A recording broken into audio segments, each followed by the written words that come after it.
గోల్డ్‌ని ఎంత విలువైన వస్తువుగా చూస్తామో వేరే చెప్పక్కర్లేదు. అలాంటి బంగారం ఇక మీద సామాన్యుడికి దూరమైనట్టే అంటున్నారంతా. గత 3 సంవత్సరాలుగా గోల్డ్ పెరిగినంతగా ఏదీ పెరగలేదు అని చెప్పటంలో సందేహం లేదు. అయితే ఈ మధ్య గోల్డ్ రేట్ తగ్గిపోబోతోంది, 50,000కి పడిపోతుంది అని చెప్తున్నారంట. గోల్డ్ రేట్ పడిపోవడమేమో కానీ ఈ రోజు పెరిగిన ధర చూస్తే మాత్రం అందరూ షాక్ అవుతారు. ట్రంప్ ఎఫెక్ట్‌తో ఈ మధ్య హెచ్చుతగ్గులైతే జరుగుతూనే ఉన్నాయి.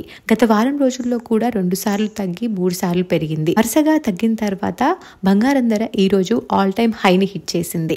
నిన్న 8,560 రూపాయలు ఉన్న గ్రామ్ ధర 1,850 రూపాయలు పెరిగి ఈ రోజు గ్రామ్ బంగారం ధర 87,045 రూపాయలు అంటే తులం 87,450 రూపాయలకు చేరుకుంది. ఇదే ఆల్ టైమ్ హై అని చెప్పాలి.